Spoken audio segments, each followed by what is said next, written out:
పల్లెటూరి పిల్లగాడ పసులగాసే మొనగాడ జానపద ప్రక్రియలో ఇది యాలపాట.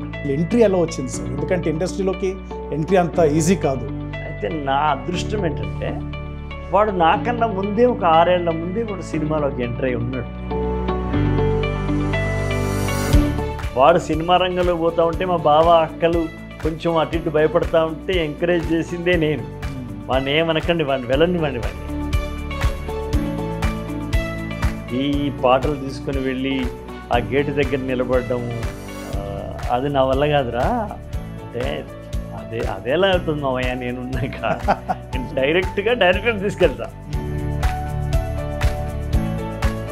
15 నిమిషాలు ఇస్తానన్న టైం 2.5 గంటలు సాగింది.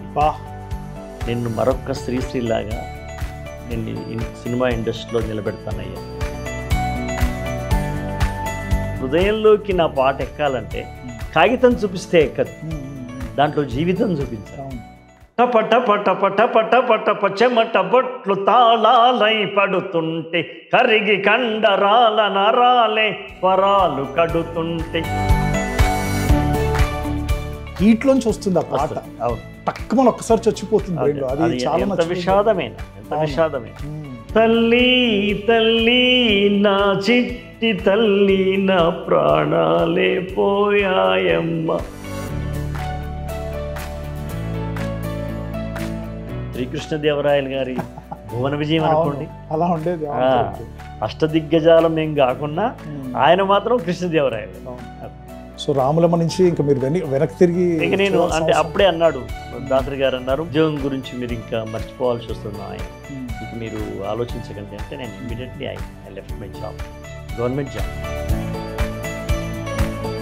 మోహన్ బాబు గారు ఒక మాట అన్నాడు, నువ్వన్నీ సన్నివేశం పాటలు, యుద్ధం పాటలు, ఎర్ర పాటలు రాయంటే కాదు, కుర్ర పాటలు కూడా రాయాలి, అట్లయితే నువ్వు ఏడాదికి ఒకటే రాస్తావు అని చెప్పి నన్ను ఒక రకంగా మందలించి టైలరింగ్ షాపోడు టేపుతో కొలతలంటడే ఇలాంటి కొత్త ఎక్స్ప్రెషన్ ఇచ్చినాం.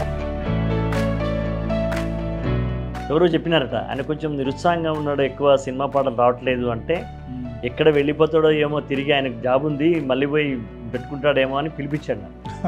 పిలిపించి నీకు డబ్బులు కావాలంటే నెలకు మీ ఇంటికి పంపించాలంటే కుటుంబానికి డబ్బులు కావాలంటే నేను నెలకు 10,000 ఇస్తాను, మీరు సినిమాలు రాలేదనుకోకండి, నాకు వరుసగా 16-17 హీరోగా సినిమాలు ఉన్నాయి, లైన్లో ఉన్నాయి, ప్రతి సినిమాలో నీకున్నాయి, నీ పాట ఉంటుంది.